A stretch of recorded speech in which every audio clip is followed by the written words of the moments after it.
216-474-0092. Let it ride. I don't think that this was a sabotaging of Shedeur Sanders.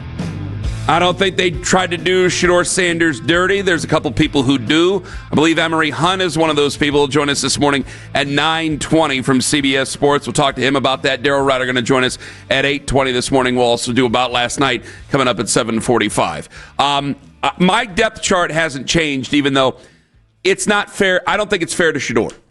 My depth chart hasn't changed. I go by who I want to see. Flat out. I want to see Joe to start the season. See, this is where, I think you got to call me out for hypocrisy here. I'm advocating for you to do this with me because if I'm working in real life, Shedeur's number 3. He's number 3 in the depth chart.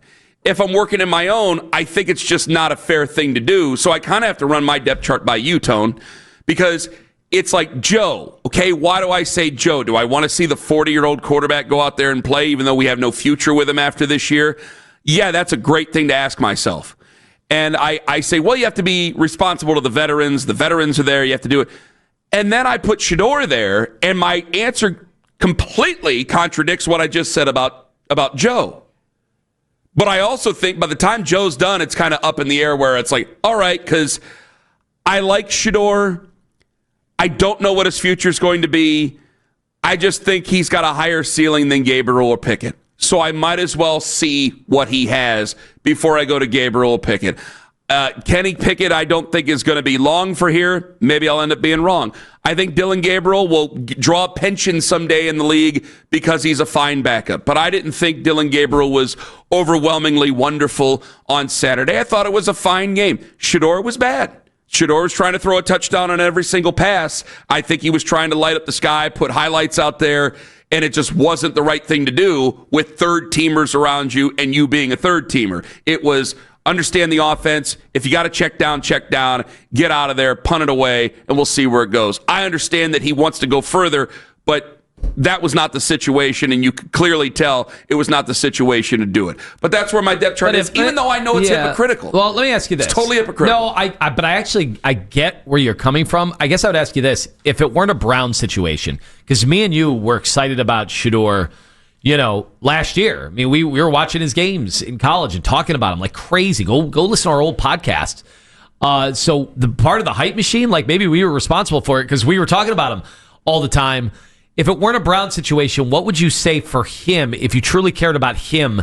Because I could certainly make the argument, and I guess I will, that if he's been nowhere near ready, and again, anybody who's been around the Browns that have talked to them, they've said, oh, he's nowhere near ready. He's got to make up this gap. If you believe that and you care about his career, then a guy that's nowhere ready, who's not really going to get any substantial reps or any realistic opportunity here for a while. Yeah. Aren't you a little nervous about his future? Because if he goes in, like in week 4, for whatever reason, if you could line it up that were to happen, isn't it kind of obvious that his career could be in jeopardy because it's a 5th-round pick? And if he goes out there thrown to the Lions now, then that could be it for his career, for his chances as a quarterback in this league? Well, it's where does he have the capacity to protect himself, protect the offense right now? I don't think so. Okay, if he doesn't, then he has to start later because he has to get his bearings. There's a lot of learning he has to do then. Doesn't he need another offseason, another training camp? It's not about what I want. I almost want to write it up on the whiteboard, but I'm speaking in front of a microphone here. So it's like, it's not what I want, it's what he needs. So what does he need? So then I have to bump him down the depth chart. So then, yeah, I would put Kenny Pickett out there before. Well, so I guess I have to put him number 3, even though I don't want to change my depth chart. But I know it's not fair because what I saw Saturday, it wasn't fair. I don't know if it's fair to anybody, to be honest with you. And he would be playing with the ones, but yeah, you're playing with the ones, but you're also not playing against base defense. You're not playing against a team that's trying to get out of there. You're playing against really good football players who are the best of the best. You're playing against their ones. They're going to be throwing some intricate things at you.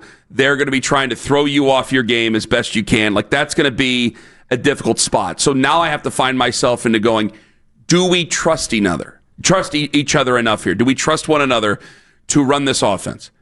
Do I trust you to conduct the offense out there in the field? And frankly, does he trust me enough, if I'm Kevin Stefanski, to call plays that are going to put us in the best position possible? Because we cannot play video game football in real season games where we're just trying to throw touchdowns on every single pass. You have to conduct an offense and move down the field and keep things balanced.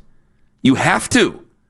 So I'm in a real tug and pull here. Like, I don't think this guy should go anywhere. They're not going to cut him. I don't think he should be cut. I think he should be right here. And I think eventually he should get, if the season goes the way we think it's going to go, he should get a crack at playing for us. All right, well, I do want to ask you, though. So this is the unintended stuff that me and you, we all knew, a lot of the fans knew were coming when they took Shedeur. And obviously, we see where he's been on the depth chart. So it wasn't exactly going to be an easy battle for him. It was always going to be uphill.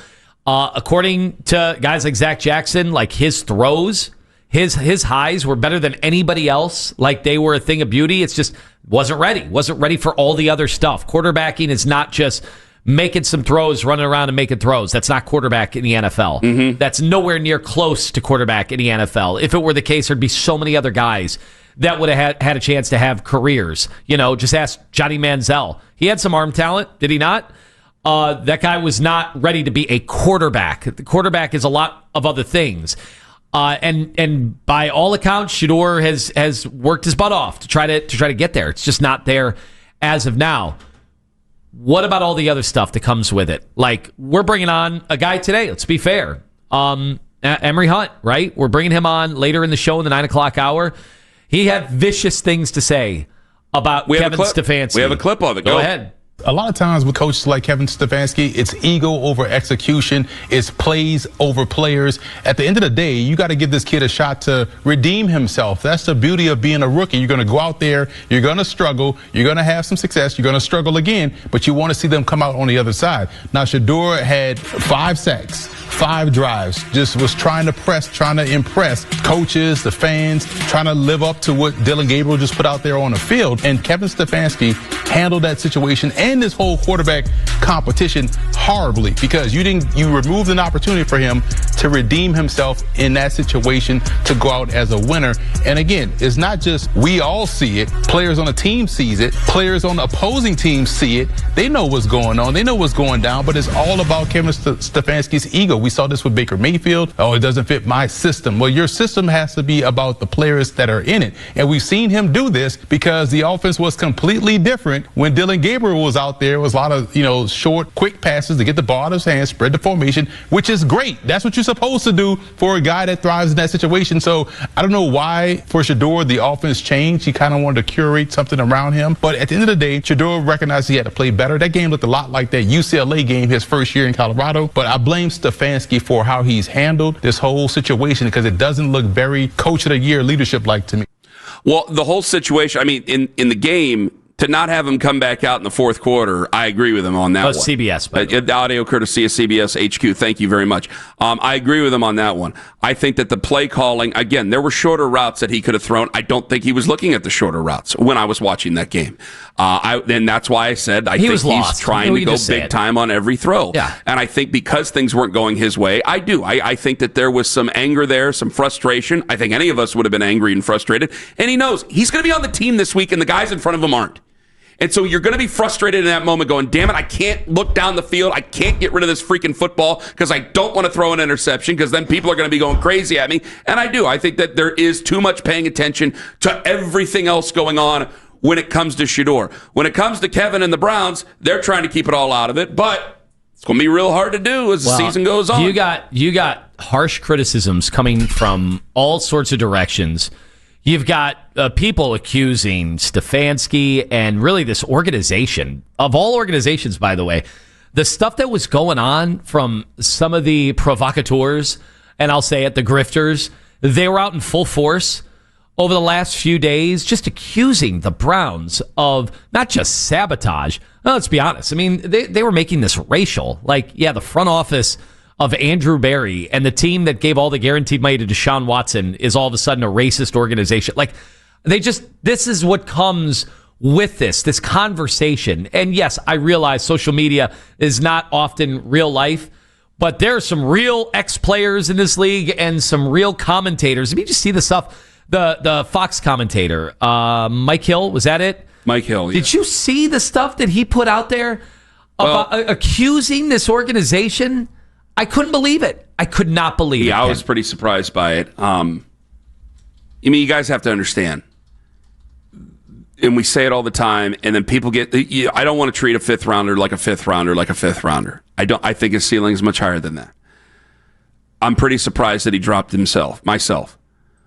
And I don't care even after saying, well, you know why he dropped. No, I still don't think it was as strong as what it was. But obviously, I think that, what Jason had put out there is like, yeah, man, if you get him, you're getting a following that's very, very strong.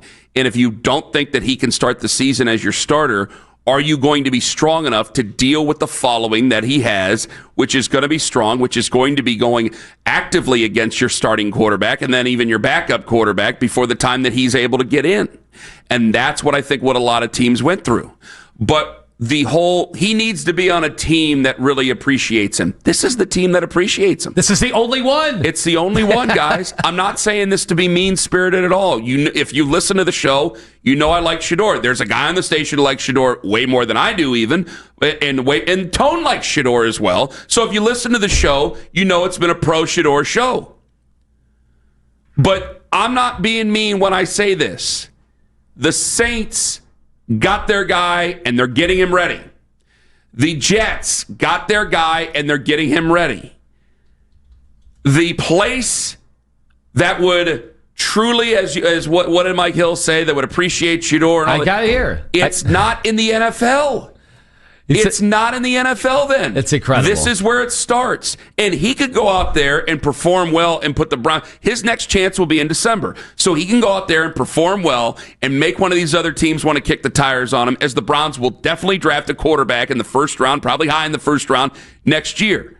And he could put himself in a position to do it. Or you could be kicking and screaming about how he's not going to be able to find a place in the league because they're not going to want that. Because as of right now, he is not ready to start the season.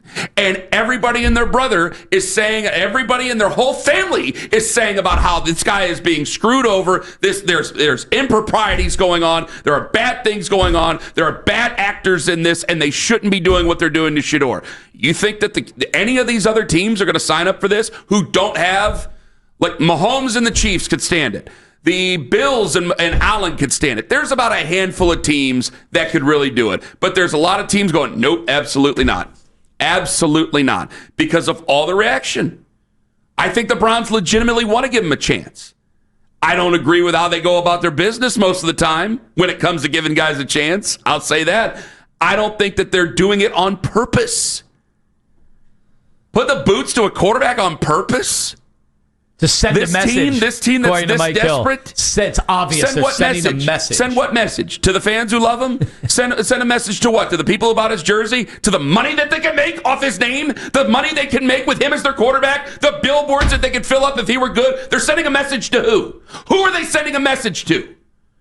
A team that's this desperate for a quarterback. That everything in their world, everything since the moment Jimmy Haslam has owned this team has been about finding a quarterback. And I know they had one. I get it. I got it. At that time, not a lot of people thought. A team that's this desperate, that keeps them up at night in the middle of the winter after the season about finding a quarterback. Now they want to send a message to a guy? What message? Let's get our heads out of the clouds. It's the one organization you can't claim isn't desperate. They are. They'll do anything they can to find that guy, especially after they jettison the guy they had before. I mean, it sounds like I'm defending the Browns, but I still don't know why the hell Tyler Huntley was out there. I agree with Shedeur there. I don't know. And I know he wasn't like throwing grenades in the locker room there about that. Diplomatic. But my God, Why was Tyler Huntley out there? Actually, Shedeur was a lot nicer than I think I would have been. I would have been like, what would you have said? I would have been like, yeah, it was my game. I was terrible. Wait a minute. I need to come in and do my best. I get one last chance to fix it. But before and the then game, this is it. This is the end of anybody seeing me throw a football for the next how many weeks? But before the game, he was complimentary towards Tyler Huntley. You can't just throw Tyler Huntley under the bus. He was saying how Tyler Huntley was a help to him. That was in the pregame. I'm sure you weren't watching that. But he was saying those things, so you can't just all of a sudden question. I mean, a Pro Bowl's a Pro Bowl's a Pro Bowl. You can't just sit there all of a sudden and start questioning a guy who's been in a Pro Bowl. Yeah, I mean, why the hell was he out there? Even though I will. But why did they bring in Tyler Huntley? It was because of the injuries. Yes, that's the only reason he was here. I could not agree with you more. I have no idea why Tyler Huntley was out there. Or why they needed to get film for him. He's played in the NFL. Didn't need to get film for him. Like, I get Kevin said There's that enough film of him. After the game, like they were doing him a favor. They don't need to do favors right now to anybody other than the guy they drafted in the 5th round who was horrific. Did they say, because they brought him in short notice, right? We promise you we'll get you in that last series of the preseason. We'll squeeze you in. You can just lie, Kev. Yeah. You can just say, by the way, at the detriment. Daisy. Yeah, whoopsie day. At the detriment of the kid that let's be honest, and I can't blame Shedeur. People were going after him for having bad body language. You're supposed to have good body language playing like that? Are you supposed to used to be rah-rah? I've seen terrible body language out of a lot of different quarterbacks when things aren't going well. Yeah. What was the body language of what he was? I didn't think he was pouting or anything. I think he was upset. And I would have been upset too. Well, it's funny that some people were like, he already left the field, and then they showed a camera view of him coming in to the tunnel, and he saw some fans, and he immediately smiled and like waved to the fans. So people tried to spout off like he was some malcontent. No, he was just pissed off the way he played. And could you blame him? Would you have had good body language out there? I know that we talked about it a little bit during Lima Likes, but you have to address it again. What are you doing with Dustin Hopkins? So I saw a lot of people reacting and saying, we found our kicker. And I'm like, did we? We did find our kicker? Andre Schmidt? Right now, I don't think they have a kicker. Like, I think that. I know they have a guy who they have a contract for. Of course, we just heard we terminated contracts. Yeah, I mean, he's got guaranteed, but whatever. I don't care about guaranteed money. The Browns do not have a kicker right now. I'll repeat it again, they do not have a kicker for this year. Well, you don't think Andre Schmidt's their kicker? No. Why is he their kicker? What has he done? Well, he was in camp. Yeah, I mean, I think they're scouring the. It's tough when you don't have a kicker at Pretty this important point. Position. They got lucky with Hopkins the first time. So we're just going to sit here and do the whole Dustin Hopkins thing and hope that he starts to get it right in a zero-sum game. I'm not saying he's the kicker either. I don't think they have a kicker right now. It's the kicker they've given money to. There's room for improvement. Yeah, I don't care about the money either. Like, there's room for improvement in every other position except for kicker. It's like you either get it or you don't. It does feel like kicker more than any other position. You go to camp with one team, and if somebody likes you, they're gonna bring you in. If you're tied with somebody else on a team and you get cut, you'll end up somewhere else. Okay, maybe Andre Schmidt isn't the guy. I just know that Dustin Hopkins isn't anymore. Yeah, I can't go into this year with that. It's more Schmidt than it is Hopkins. Yeah, I can't go into this year with that. I'll lose because of quarterbacks. If all 4 of these guys go out there and they all suck up the room, fine, whatever. But I can't. If I lose games because of the kicker, I'm going to lose. That's way more annoying. Of all the annoying things that we've had to deal with this roster, with Andrew Berry picking these players, if I got to sit there and lose games because you gave guaranteed money to Dustin Hopkins, I mean, that's as incredulous as I think I can get. And that's saying something because I've been pretty upset. And can you imagine? Because I can make a pretty strong case, for those that are trying to be optimistic about the season, about how monumental. Well, they can win more than 5 games, I think. But that's pretty optimistic. But how monumental is Game 1 against the Bengals? And if they're hanging with Cincinnati throughout, and they lose because of the kick, and they miss a 40-yarder, they get in position. Flacco drives them down the field. They get in position for the go-ahead game-winning field goal, and they lose that game. Good luck. Good luck, because we've talked about the first 6 games forever. The whole season changes. You lose like that. 216-474-0092. Troy in Zanesville, you're first up on the Fan. Hello, Troy. Hey, good morning, guys. Hey, I'm just going to make this PG-13 because I got so much to say about this whole Shedeur thing. I like the kid. He's a good, humble kid. But Shermer coached him at Colorado. He took a lot of sacks at Colorado. Do you think Shermer was going to override what Deion Sanders wanted him to do? No. He's not coachable right now. He's let's just say he is relying on what worked at Colorado, but the stuff that he flawed in, he's not coachable on it. And with all the fans out there saying this is a racist thing. Well, wait a minute. Hold on. Before we go to before we talk about the other thing. When you say not coachable, I mean, that sounds almost like he's incorrigible, like he can't be helped. Like you don't think he can learn? Because that's what uncoachable is. Well, he had Tom Brady helping him out pre-draft. I mean, there was like 3 lanes that he could have stepped up into on 5 of those sacks. And he just didn't. He tried to play hero ball. Well, and we're not at Colorado. There's something there I disagree with, but continue. Go ahead. Okay, I don't want to become racist tired with this because it's not true. He sucked, and it's not a racist thing. He just sucked Saturday. So I just want to put that out there. No, I agree with that. I don't think that the Browns are racist, and I don't think that Troy. I don't. Well, it'd be really tough to win football games in 2025 if you were a racist football team. Troy, thank you very much for the call. The other part about we're going to get all the white guys on the team and see how anybody got the win total and the over? Anybody picking them? The whole white team out there on the NFL gridiron on Sundays? I disagree though with a little bit of what Troy said at the beginning. Not the last, obviously. What Troy said at the beginning, when it came to like the Tom Brady stuff. Like, yeah, man, you can get a lot of help with a bunch of brooms chasing you around. You can get a lot of help with a bunch of bags out there and winning drills and doing drills. But until you're actually thrown in the fire, that's what really is going to separate whether or not you've learned from tendencies. And quarterbacks especially, they get these habits and they become bad habits, and you have to play to get rid of these bad habits. When he comes in this season, it's the first thing I'm going to worry about because Saturday was a lot of bad habits. Now, naturally, you're going to have a lot of bad habits. See, this is the weird thing about it. There is a lot of fans who believe that he should be much higher in the depth chart, that the Browns are terrible, and he should be number 1. I don't think he's ready to start. I think that you want to talk about irresponsible. I think it would be really irresponsible to play him next week against Cincinnati or anything like that. That's irresponsible. But also, when you don't have a lot of good offensive linemen in front of you, you're going to run into problems. And him, is it correcting it by throwing the ball right off the rip? Is it correcting it by getting rid of it as fast as he could? No, he was playing hero ball. He was trying to run around, and he did a lot of running around, holding on to the ball, taking sacks at Colorado. So those are what? Those are bad habits. And it's so incredibly hard to get rid of bad habits without being actually in the fire. There's a lot of guys who thought they had their habits corrected during off-season workouts in a soccer dome. There's a lot of guys who thought they had their things corrected during off-season workouts in the field house at their colleges. And then they get to the pros, and they still think they got it figured out because they're in controlled environments, they're in joint practices, they're running drills, and then they get out there with actual guys trying to earn jobs and going after them, and it becomes tough. It becomes real difficult for them. It's happened with a lot of quarterbacks not named Shedeur Sanders. Joe and Medina, you're next up on the Fan. Yeah, hi, good morning. Yeah, about that 2-minute drill that they threw Huntley in, what if they weren't looking for what Shedeur could do?